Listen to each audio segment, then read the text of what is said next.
Alin ang mas kilala mo? Maligayang araw ng Sabado, kapanalig. Kapistahan po ngayon ng pagtatampok sa krus na banal. At ito po si Sister Rose Agtarap ng Daughters of St. Paul para sa mabuting balita. Pagnilayan po natin ang Ebanghelyo ngayon.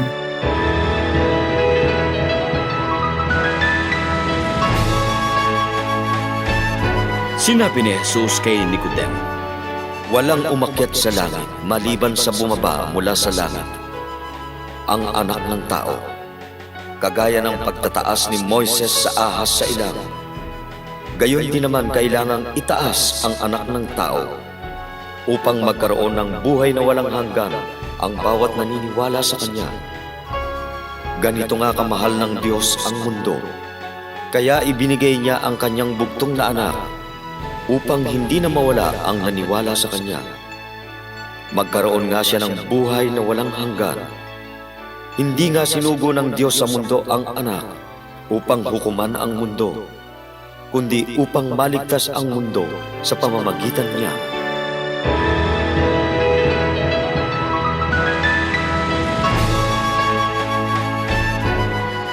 Mas kilala ang McDonald's at Shell kesa sa tanda ng krus.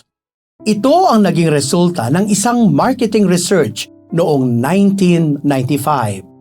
4 na tanda ang kanilang ipinakita sa mahigit na 7,000 na katao mula sa Germany, Australia, India, Japan, UK at USA. Ang mga tanda ay ang mga sumusunod: ang logo ng Olympic rings, ang hugis M ng McDonald's, ang kabibe ng Shell, at ang krus, tanda ng Kristyanismo. Ang resulta, 92% mas kilala ang Olympic logo, 88% ang McDonald's at Shell, at 54% lamang ang krus. Nakakalungkot, pero ito ang nangyayari. Ganito rin kaya ang magiging resulta kung gagawin ang survey sa ating bansa kung saan halos 90% ang mga Kristiyano.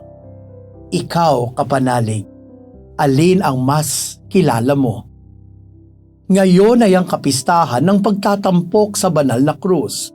Ang binibigyang diin dito ay hindi ang literal na krus, kundi kung paano nagmahal ang Diyos ng lubos.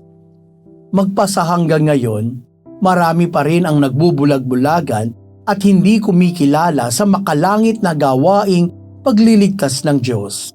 Ito ay sa pamamagitan ni Jesus na sumunod sa kalooban ng Ama ng tapat hanggang kamatayan, hanggang sa pag-aalay ng buhay niya sa krus.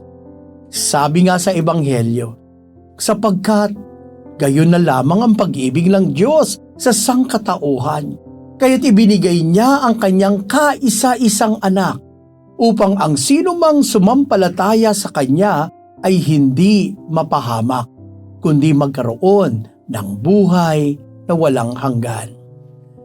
Manalangin tayo. Panginoong Hesus, salamat po sa inyong pagmamahal at pag-aalay ng inyong buhay hanggang sa krus.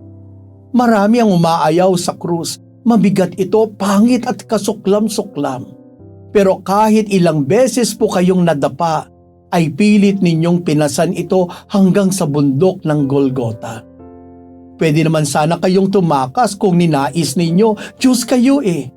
Pero tinapos po ninyo ang daan ng krus hanggang kayo ay ipako at mamatay sa Kalbaryo. Panginoon, hindi lang lakas, luha at dugo ang inalay ninyo, kundi ang inyong buong sarili upang kami ay maligtas. Salamat po sa inyong dakilang pagmamahal sa amin. Amen. Mga kapanalig, suportahan po ninyo ang aming misyon. Subscribe, like, and follow po lines sa aming social media accounts.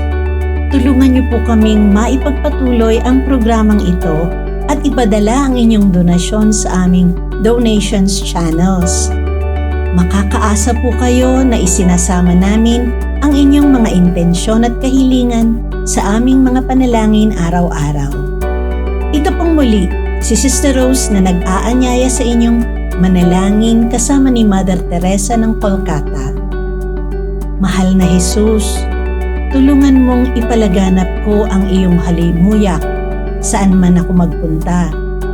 Punuin mo ang aking kaluluwa ng iyong espiritu at pagmamahal.